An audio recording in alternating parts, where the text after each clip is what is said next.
Mr. President, I'd like to begin my remarks today by thanking my colleague, my good friend, the leader in this effort to pass the Senate today, the Defend Trade Secrets Act, the President pro tem of the Senate, Senator Orrin Hatch. In his 4 decades of service in this body, Senator Hatch has become well known for his ability and willingness to work across the aisle to be a genuine leader in intellectual property matters and to fight tirelessly for America's inventors and inventions. And I'm grateful for the small role that I've been able to play in partnering with Senator Hatch to bring forward, to bring through the Judiciary Committee, and to bring to the floor today this important piece of legislation. Mr. President, our country has long been the unquestioned world leader in the creation and production of innovative ideas. Simply put, for over 2 centuries, we've understood the critical connection between preserving intellectual property rights and creating sustained economic growth. And as a result, we're second to none when it comes to innovation. Yet a critical form of IP, of intellectual property, has somehow slipped through the cracks of federal protection. I'm talking, of course, about trade secrets. Trade secrets such as the secret formula for Coca-Cola or Kentucky Fried Chicken, customer lists, pricing strategies, or key stages in a vital manufacturing process are the lifeblood of great companies that can lead to the creation of products that make a company unique and uniquely profitable. It should come as no surprise they're a major contributor to our economy and by some estimates are worth $5 trillion to publicly listed American companies alone. Despite the importance of trade secrets to our economy and our innovation ecosystem, trade secrets remain the only form of intellectual property not protected from theft under federal civil law. More specifically, a misuse of trade secrets doesn't provide the owner with a federal private right of action to seek redress. This means companies have to rely today on state courts or on federal prosecutors to protect their rights.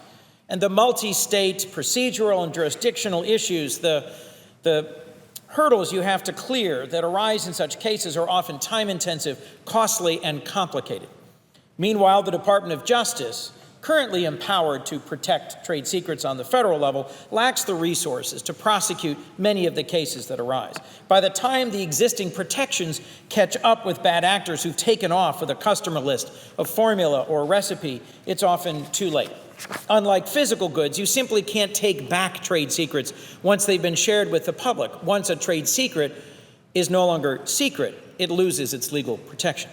This glaring oversight in our federal legal system has become increasingly problematic in recent years as technology has made it easier and easier to steal trade secrets. Today, a foreign competitor can steal a vital trade secret from an American manufacturer with just a few keystrokes through a cyber attack. This hasn't gone unnoticed. The rate of cyber trade secret theft is at an all-time high, and our foreign competitors are stealing American innovation with woefully inadequate repercussions. This uptick, this steady rise in trade secret theft is affecting American businesses large and small across our country. And today, the misappropriation of trade secrets is estimated to cost American companies between $160 and $480 billion annually. That money would be so much better spent investing in new products and growing businesses and creating jobs. My home state of Delaware, for example, has felt the impact of trade secret theft. Many are familiar with DuPont's signature product, Kevlar, an extraordinarily strong and lightweight synthetic fiber that is best known for its use in life-saving body armor worn by dedicated police officers or the brave men and women in our armed forces. It has saved literally thousands of lives, including more than 3,000 law enforcement officers across this country. Well, about 10 years ago, DuPont developed a next generation of Kevlar, which was even lighter and even better able to withstand penetrating trauma from a wide range of rifle rounds or IED-generated shrapnel. This technology represented a real breakthrough in safety, but it cost millions upon millions to develop. You see, chemically, the spun polyaramid fibers that make up Kevlar are not that complicated, but the fabrication, the production method that gives the fiber strength and flexibility is incredibly difficult to develop and then execute. One day, about, 6 years ago, just 4 years after DuPont had developed this next-generation protective technology, a rogue employee took the trade secrets, the know-how behind manufacturing this new product, and went and gave it to a rival manufacturing company in Korea, using DuPont's trade secrets. The potential loss to DuPont from this one instance of trade secret theft, roughly $1 billion.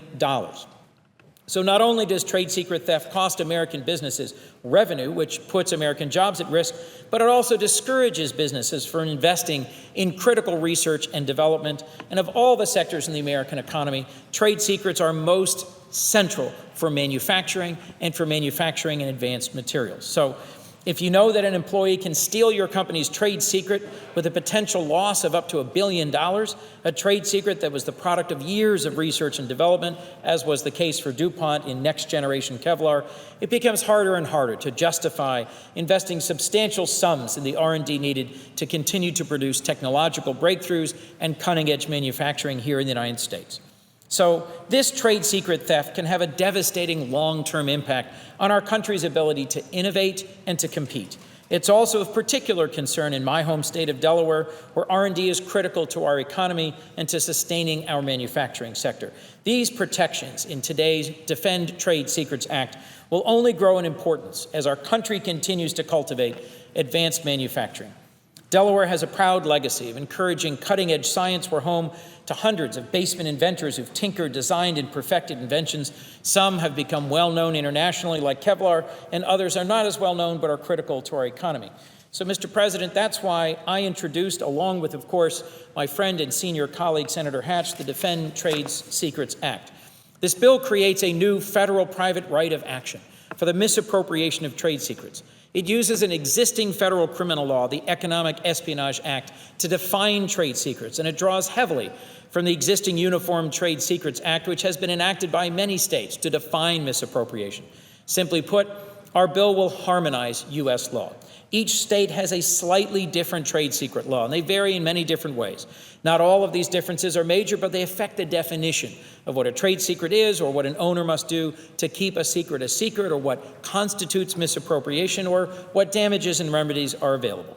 So our Defend Trade Secrets Act creates a single national baseline or minimum level of protection and gives trade secret owners access to both a uniform national law and to the reach of federal courts, which provide nationwide service of process and execution of judgments.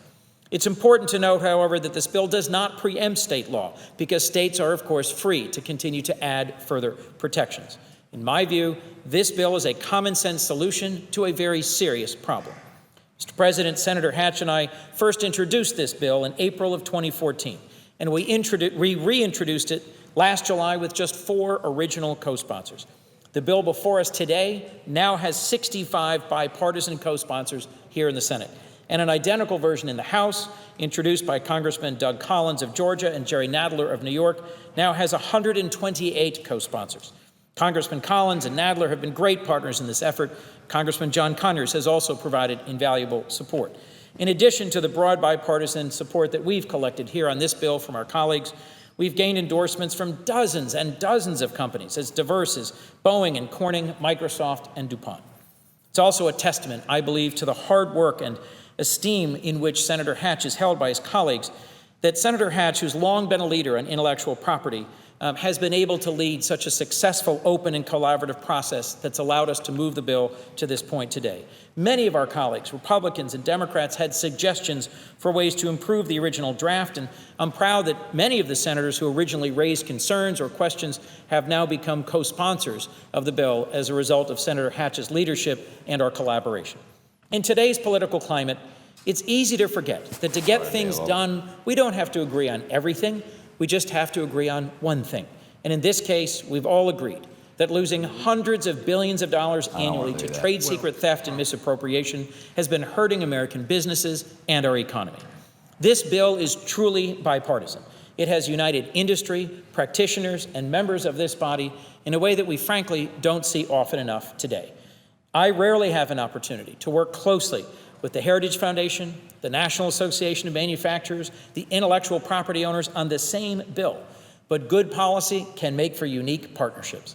With the bill before us today, the good policy is a common-sense proposal that creates a clear national standard and facilitates businesses' protection of their trade secrets in federal court.